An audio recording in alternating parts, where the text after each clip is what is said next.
What's up, everybody? My name is Toxic31, and I'm going to review the latest Warbond in Helldivers 2 today, the Python Commandos Warbond. So let's see if this latest Warbond is actually worth your hard-earned super credits, or if you're better off opting for a different Warbond. So without further ado, let's check it out. First, we have a look at the two new armor sets in this Warbond, both sharing a completely new armor passive, called Rock Solid. It increases the melee damage by 100%, and the bearer is more resistant to being ragdolled.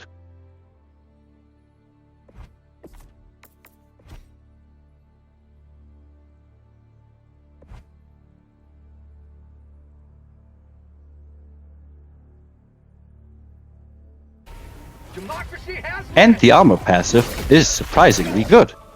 Now, you won't be immune to being ragdolled. It depends on the type of damage that you will take. But as you can see, not wearing this armor always knocks you to the ground once the Overseer hits you with his staff. We have all been there. It can be so annoying. Sometimes you can't stim or can't even get up before you die. But if you wear the Rock Solid armor passive, you will take the damage, but won't get knocked down.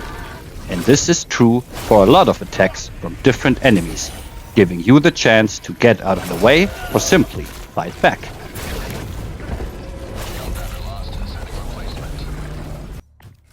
We also have a new emote in this Warbond, the front-leaning rest position.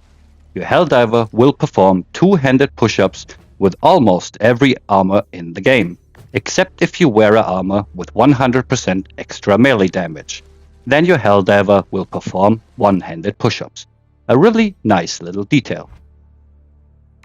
We also received some additional items in the Superstore. The medium version of the armor set with the Rock Solid armor passive is available here, together with the matching helmet, player card and cape.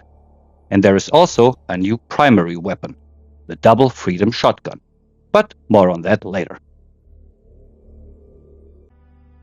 Next, we have a look at the only primary weapon in this Warbond, the AR-GL-2112, an assault rifle with a grenade launcher attached to it.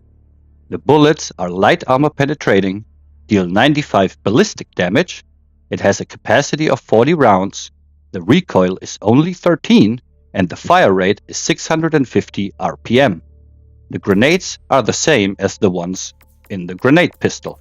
You can carry 4 grenades that deal 250 impact damage, 400 explosive damage, and are medium armor penetrating. The weapon can be upgraded, but neither the magazine or the underbarrel can be changed. I tested the AR-GL-2112 against all 3 factions, and in my opinion, it does not perform well against the automatons. Because the bullets are only light armor penetrating, you have to be very precise with your shots, and even then, you cannot one-shot enemies like Devastators to their heads. And the relatively low damage of the grenades are not the biggest help in combat either. It is not horrible, but there are better options for sure. I did like the weapon better against the bugs, as they don't have as many armored units as the bots do. But the small magazine size and the slow ergonomics of this weapon can quickly get you into trouble here. But the gun is very accurate, and it is nice to pop a group of bugs with a single grenade. But once again, you can only carry 4 grenades, so it's not really a reliable option during longer fights. You will quickly run out of bullets and grenades without a supply pack, especially because the Siege Ready armor passive does not increase the amount of grenades you can hold.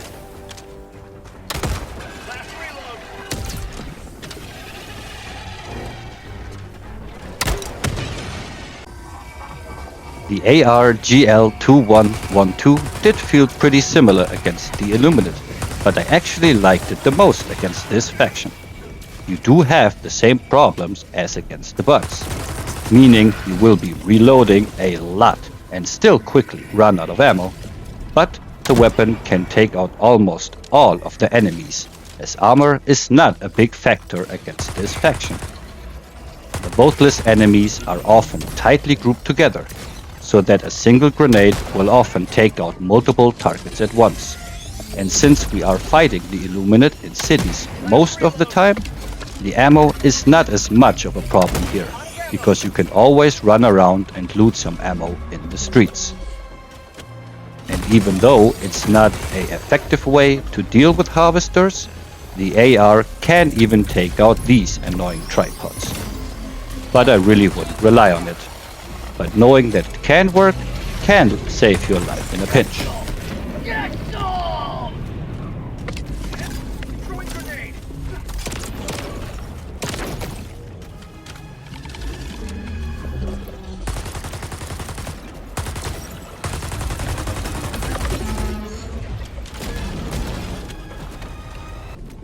But the true strength of this weapon is not in its damage, but its versatility. Having a grenade launcher attached to your primary gives you the option to take out Tesla towers and of course enemy spawners without having to use grenades or the grenade pistol.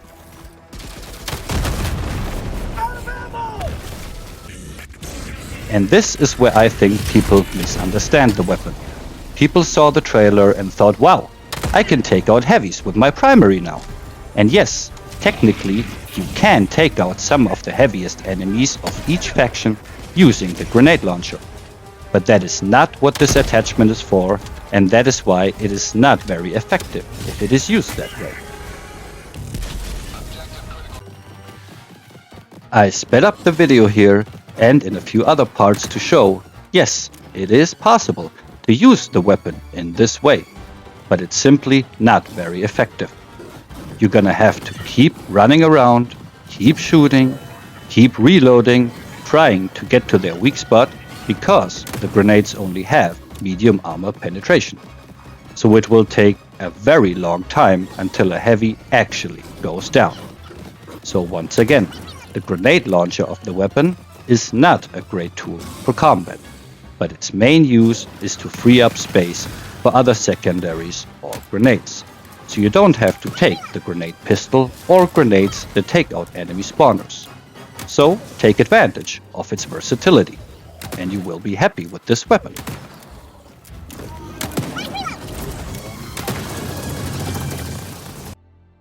Next up is the AX Flam 75 Guard Dog Hot Dog, a autonomous drone equipped with a flamethrower.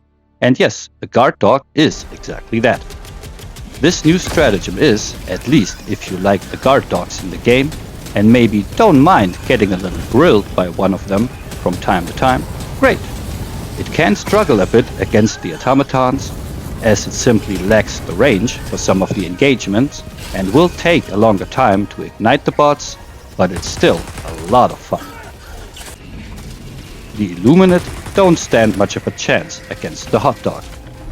It can of course struggle to target the fast flying overseers sometimes, but anything that comes close to you on the ground will quickly be turned to ashes.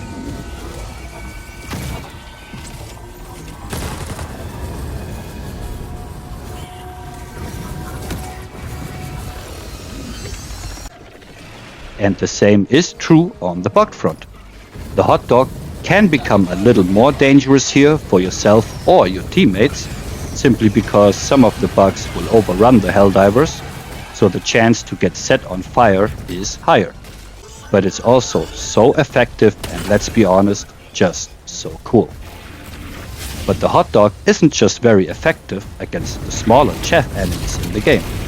The fire of this Guard Dog is, just like any other fire in the game, heavy armor penetrating.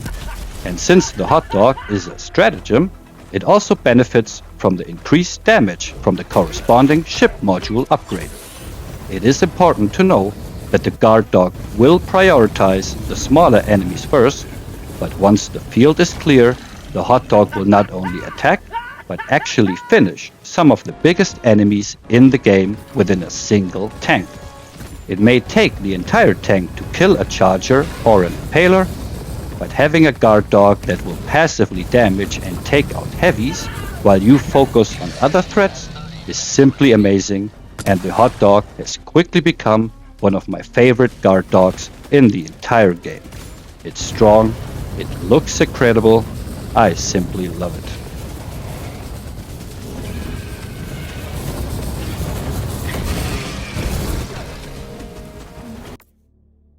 And the next item of this Warbond is the CQC9 defoliation tool. It's the second melee support weapon in the game and the first two-handed melee support weapon, meaning it cannot be used with the ballistic shield. And this new chainsaw was the biggest surprise of this Warbond to me. I'm going to be honest, I didn't expect to like this new strategy, even though I love to play melee in this game. But once I heard it was going to be two-handed, I didn't think I would like it very much. But I was so wrong. The weapon is very strong and simply a ton of fun. It can very quickly go through large crowds of small enemies, even with its slow swing speed. The damage is amazing, and bigger enemies get fully stun locked in place once your chainsaw gets a grip on them. This will become very handy even later. But the chainsaw doesn't just stun enemies in place. The armor penetration of the weapon keeps increasing up to anti-tank. This means it will not only deal its full damage to almost all of the small and medium-sized enemies, but even heavy enemies can be taken out.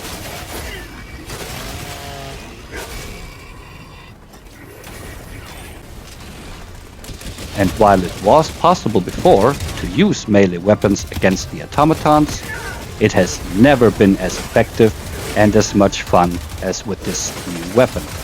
Stunning devastators while sawing through them and charging head-on into a chainsaw battle with a bunch of automatons will just never get old.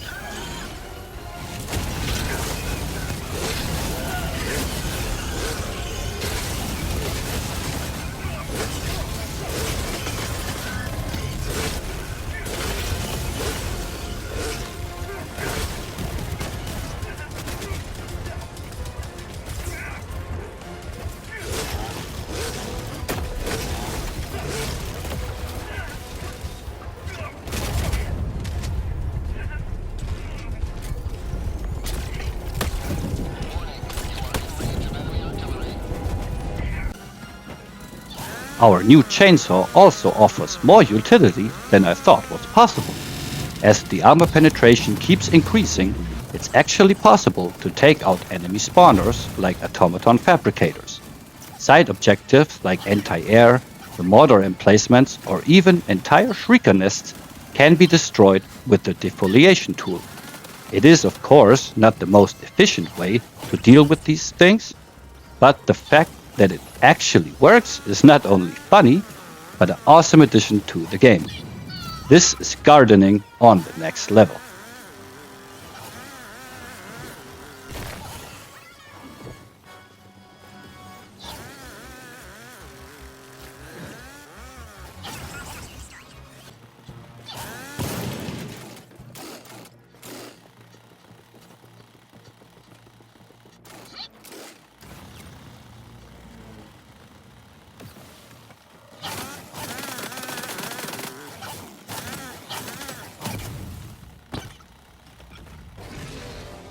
But the fun doesn't stop here. Because of its high damage and anti-tank armor penetration, the chainsaw can actually deal quite effectively with even the biggest enemies of managed democracy. Chargers and even impalers don't stand a chance against the chainsaw once it gets a grip on them, taking them out very quickly.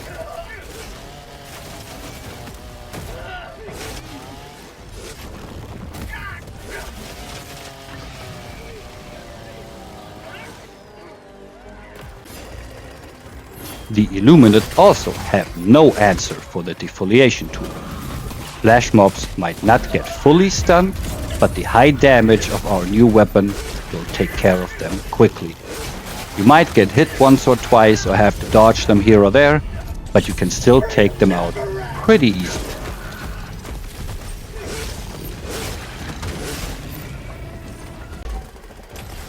and even harvesters can be taken out with this melee weapon, as it's, as far as I know, the only melee weapon that can be used mid-air with the hover pack. Again, maybe not very effective, but man, it's so much fun to fly up to them and give them the business.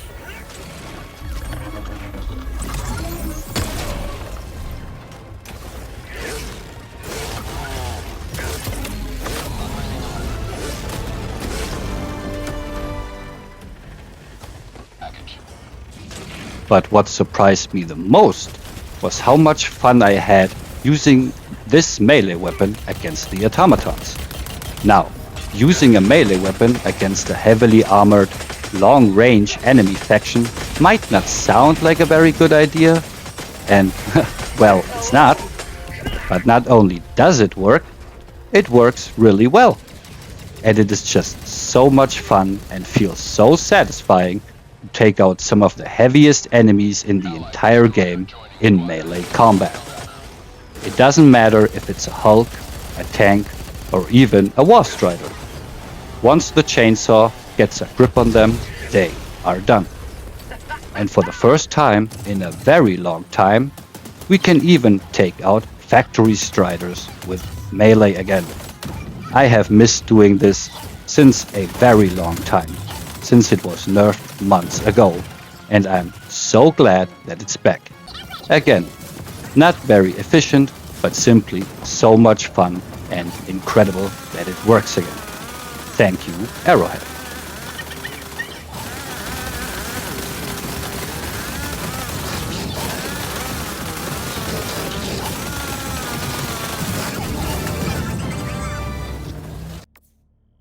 And the last item in this Warbond is probably the most anticipated one and the most controversial one.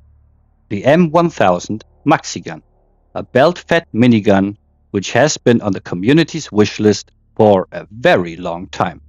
And I think this weapon is another great example that shows the difference between players' expectations and the struggle to properly balance a weapon in a game. I have seen a lot of people complaining about this weapon on Discord, Facebook, and so on. And most complaints boil down to the same thing. They want the Maxi Gun to be more powerful, to deal more damage, to have heavy armor penetration. Basically, they want an overpowered tool that deals with literally everything in the game. And I have to say, I disagree. Now, I do understand where these people are coming from. Just like it was with the underbarrel grenade launcher on the new AR, people expected a weapon to deal with heavy enemies. But it is not what the weapon is used for. Its main use is to mow down small and medium-sized enemies of any faction while standing tall in the face of danger. And not a lot of weapons feel more epic to use, in my opinion, than a minigun, even if you have to be stationary while firing.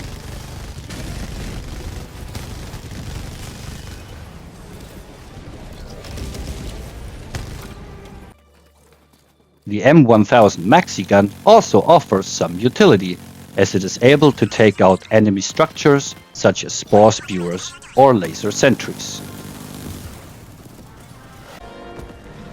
And just because a weapon does not have heavy armor penetration, it does not mean the weapon is useless against heavy enemies.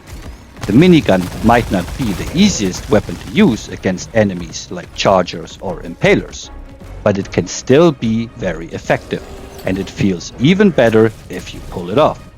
Not every weapon should be able to one-shot big targets from any position, and the Maxi Gun is in a very good spot in my opinion. You have to move, find the right spot, and then rain down bullets.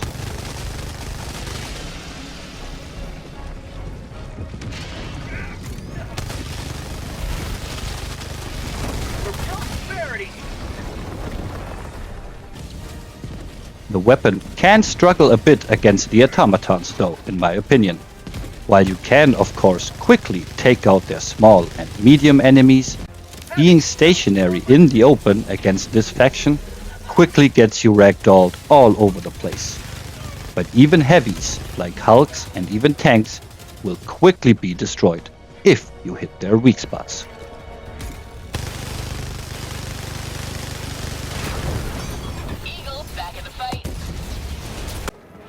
Where I enjoy the maxi gun the most is against the Illuminate. Once again, the lack of any real heavy armored enemies is perfect for this weapon, as you can take out any enemy from Boatless to Stingray, from Flash Mob to Harvester, all while using only medium armor penetration. And mowing down hordes of squids just never gets old.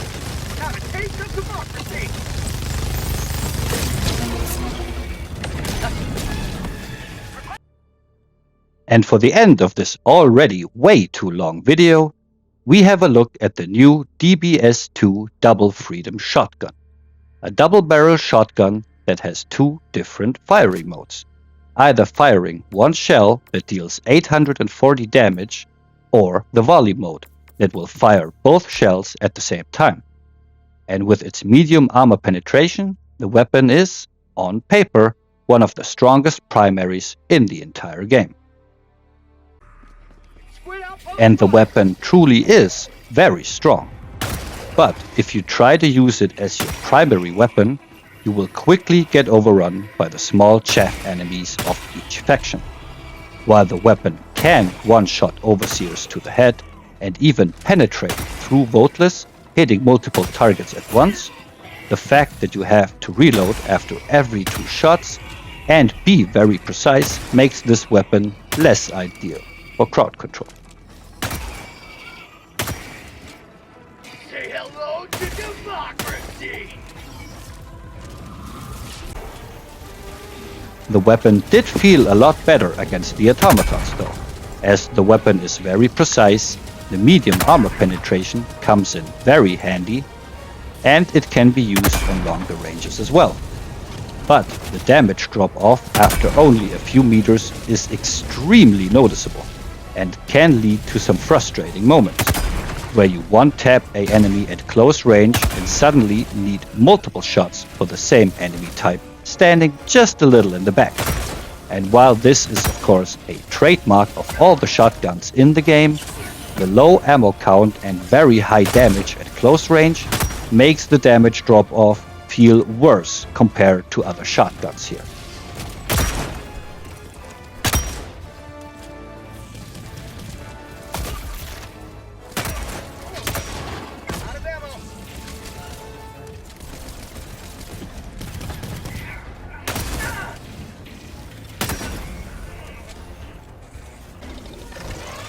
Using the double freedom against the bugs works pretty much as expected at this point. The damage, especially at close ranges, is amazing, and it enables you to one-shot warriors, bile spewers, stalkers, brute and alpha commanders. But the very limited ammo capacity quickly becomes a problem, and you will get overrun by the hordes of smaller enemies. Using this weapon, at least as your primary weapon for damage, is not something I would recommend. The weapon does offer some utility, but with the limited amount of ammo, it is better used in fights rather than against enemy structures. But it can work in a pinch.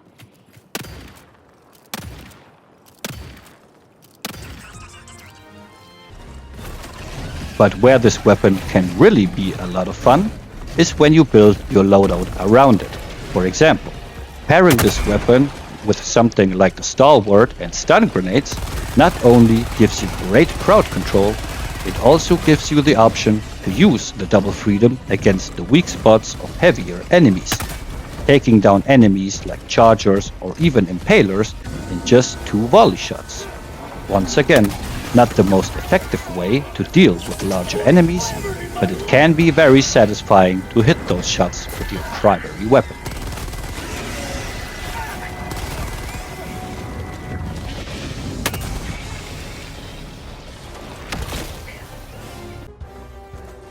It might not always be easy to get to your target's weak points, or to just get close enough to deal the full damage, but this shotgun really feels powerful when used up close and is unlike any other shotgun we have in the game. Taking out hulks, gunships and even tanks. It really makes the gun feel powerful, just like a Doom-inspired shotgun should feel like. Just bring something for additional crowd control and it's a really fun weapon.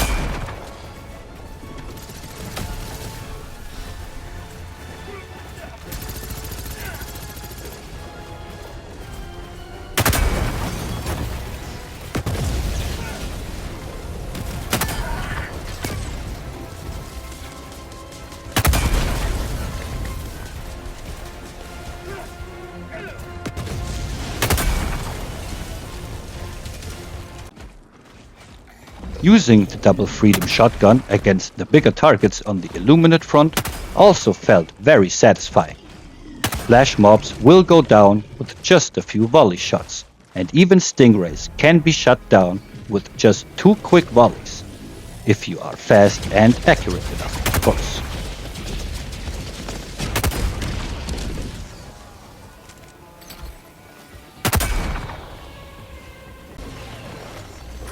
Taking out Illuminate harvesters can be a bit tricky sometimes, as it's not easy to hit those accurate shots on the weak spots while being chased by hordes of Voltless. But once again, it feels incredible when you pull it off. So, to come back to the question from the beginning of this review, is this Warbond worth the 1000 super credits it costs to unlock it? In my opinion, yes. Now, if you are looking for the new meta weapon or the new best stratagem in the game, or if you were hoping to get an overpowered tool that would help you defeat harder challenges in the game, then this Warbond is probably not for you, as none of the items truly are S-tier weapons in my opinion. But, and this is the most important thing for me personally in a new Warbond, is it fun? And the answer here is clearly yes. The new AR might not be the strongest, but it is very versatile. The chainsaw is just crazy fun, and the new guard dog is exactly what the community has been asking for since a very long time, and, for the most part, so is the maxi gun. So if you are looking for fun new ways to play the game, and maybe mix up your playstyle, this Warbond is perfect for you. And that includes the double freedom shotgun from the Superstore. I hope you guys enjoyed the video. Let me know what you think about our latest Warbond and have a great day. Toxic31 signing out.